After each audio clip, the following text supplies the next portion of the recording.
تو اس سے یہ بھی بات پتہ چل گئی کہ قبرستان جانے کا مقصد ہے آخرت کی یاد، جو صحیح مسلم میں حدیث ہے 2259 کہ قبروں پہ جایا کرو تاکہ آخرت کی یاد آئے. تو سیدنا عثمان بھی دیکھیں قبرستان جا کر وہاں پر آخرت کی یاد کے لیے جایا کرتے تھے، اور یہ حقیقت بات ہے، قبرستان جانے سے انسان کا قبلہ درست ہوتا ہے.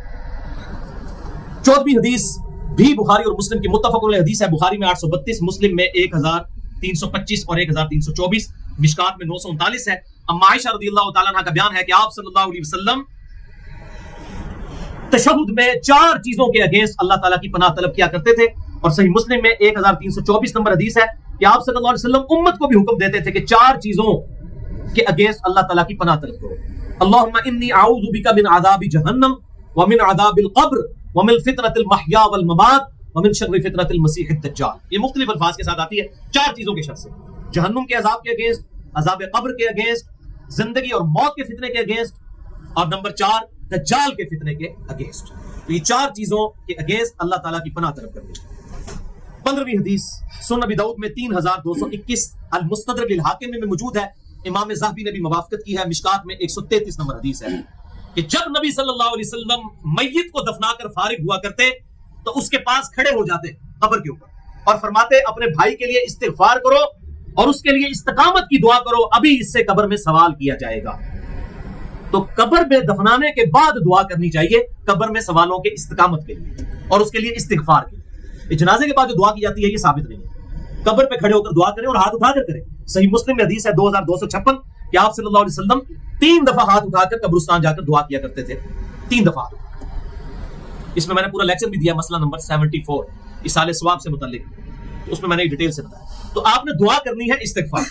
یہ جو آج کا ڈاکٹر طاہر القادری صاحب کی وہ ایک ویڈیو آئی ہوئی ہے، وہ قبر پہ آ کہتے ہیں بیٹا پڑھ، اور باقی کہتے ہیں سائڈ پہ جو فرشتے آنے لگے ہیں جناب، اور وہ اس کو تلقین کرتے ہیں. تلقین نہیں کرنی، استغفار کرنا ہے، اس کے لیے دعا کرنی ہے. ہمیں نہیں نظر آ رہا ہے فرشتے کس طرح کس وقت داخل ہوں گے، ہمیں نہیں پتا.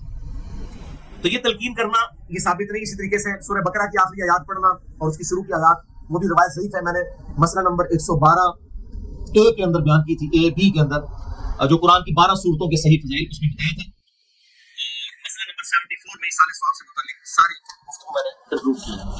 سیکنڈ لاسٹ حدیث ہے 16ویں حدیث صحیح مسلم میں بڑی ڈیٹیل کے ساتھ ہے، 321 نمبر کتاب الایمان چیپٹر میں. یہ بڑی رکت انگیز حدیث ہے، میں نے اس لیے اس کو اینڈ کر رکھا ہے. مشکات میں بھی مختصراً موجود ہے 1716، لیکن مسلم میں ایمان والے چیپٹر میں بڑی دردناک حدیث ہے، بہت دردناک. حضرت عمر بن عاص رضی اللہ تعالیٰ عنہ کی جب موت کا وقت قریب آیا تو انہوں نے دیوار کی طرف منہ کر کے زار و گتار رونا شروع کر دیا. پھر اپنے بیٹوں کو بلایا. اب موت کے وقت باپ کی حالت دیکھ کے ان بیٹوں پر کیا کیفیت ہوگی. تو ان بیٹوں نے حضرت عمر بن عاص کو تسلی دی کہ ابا جان آپ کو پریشان ہونے کی ضرورت نہیں ہے، آپ تو اللہ کے نبی کے صحابی ہیں، آپ نے تو آپ صلی اللہ علیہ وسلم کی زیارت کی ہوئی ہے، آپ تو بخشائے ہیں. لیکن صحابی میں اور عام آدمی میں یہ تو فرق ہے، اسے تو پتہ ہے آخرت کا معاملہ کتنا سخت ہے. تو انہوں نے بڑا پیارا جواب ارشاد فرمایا. عمر بن عاص کہتے ہیں کہ میرے بیٹو، اللہ کے نزدیک اس سے زیادہ پسندیدہ بات کوئی نہیں کہ کوئی کہے اشہد ان لا الہ الا اللہ و اشہد ان محمد رسول اللہ. یعنی توحید کا اقرار اور نبی صلی اللہ علیہ وسلم کی رسالت کو ماننا، یہ اصل نسبت ہے. جو تم مجھے کہہ رہا ہو صحابی ہونا، اصل نسبت یہ ہے کہ انسان کلمہ پڑھ لے. پھر انہوں نے کہا کہ میرے بچوں، میری زندگی میں 3 دور گزرے.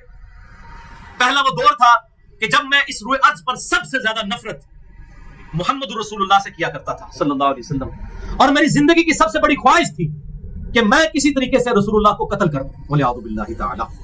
اے میرے بچوں، اگر میں اس وقت مر جاتا تو سیدھا دوزخ میں جاتا.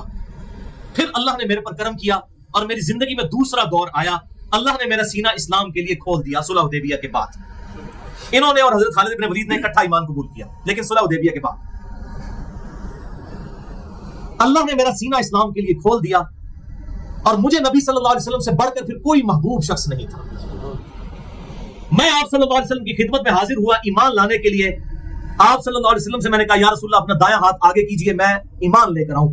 تو جب آپ نے اپنا دایاں ہاتھ آگے کیا تو میں نے اپنا دایاں ہاتھ پیچھے کھینچ لیا، اور میں نے کہا اللہ کے رسول پہلے مجھے گارنٹی دے کہ اللہ تعالیٰ میرے پچھلے سارے گناہوں کو معاف کرے. آپ صلی اللہ علیہ وسلم فرمایا اے عمر بن عاص، کیا تجھے نہیں پتا کہ اسلام گزشتہ کے سارے گناہوں کو معاف کر دیتا ہے؟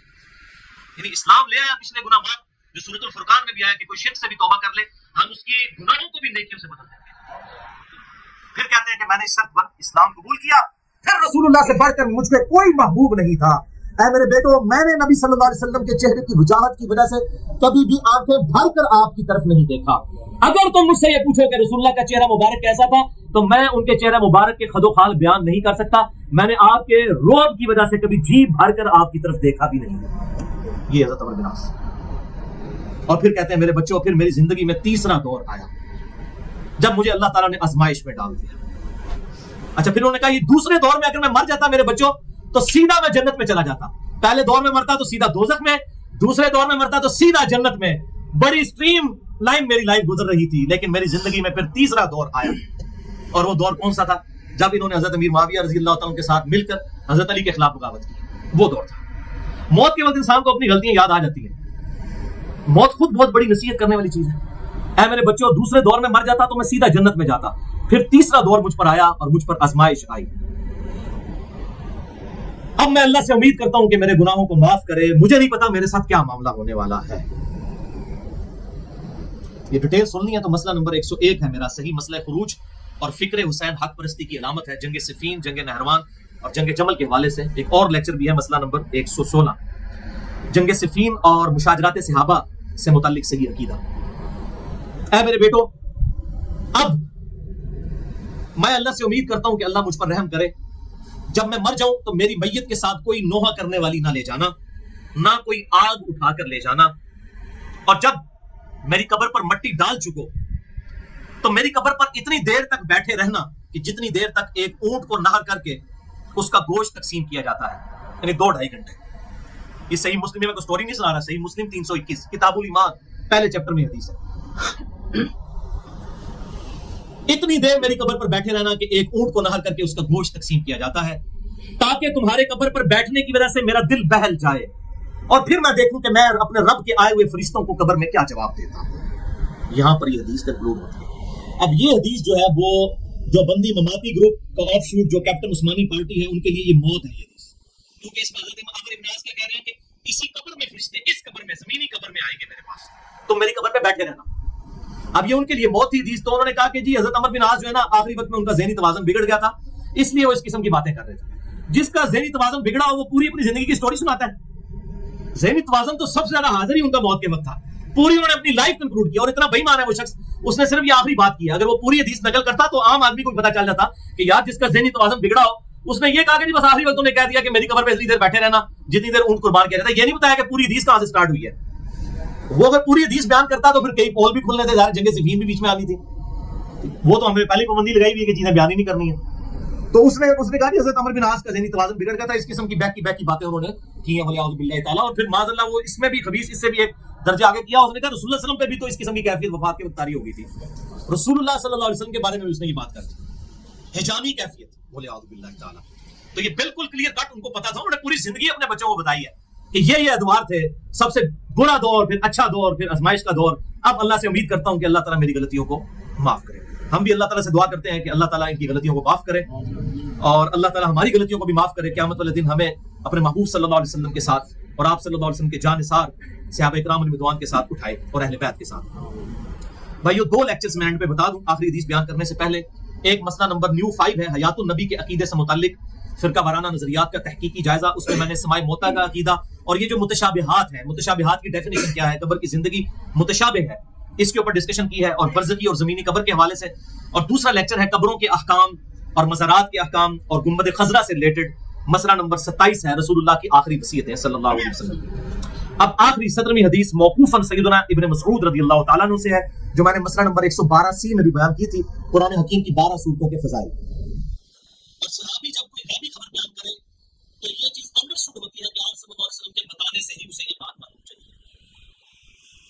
موجم الکبیر الطبرانی میں انٹرنیشنل نمبر کے مطابق 8652 نمبر یہ حدیث ہے، اور امام بہقی کی کتاب اثبات عذاب القبر میں 128 نمبر ہے کہ ابن مسعود رضی اللہ تعالیٰ عنہ کہتے ہیں کہ جو شخص روزانہ رات کو سونے سے پہلے سورۃ الملک پڑھ لیتا ہے، سورت نمبر 67 قرآن حکیم میں پارہ نمبر 29 کی پہلی سورت، 30 آیات میں 5 سے 6 منٹ لگتے ہیں پڑھنے، تو جب اسے دفنایا جاتا ہے تو عذاب قبر کے اگینسٹ وہ سورت اس کے سرہانے آ کر کھڑی ہو جاتی ہے اور اللہ سے سفارش کرتی رہتی ہے یہاں تک کہ اسے بخش دیا جاتا ہے۔ سورۃ الملک منجیہ ہے، اللہ کے اذن سے نجات دینے والی صورت ہے، عذاب قبر سے نجات دینے والی صورت ہے سورۃ الملک۔ اس سے بھی یہ بات پتہ چلی کہ عذاب قبر بھی برحق ہے اور اس سے بچنے کا وظیفہ بھی اینڈ پہ پتہ چل گیا۔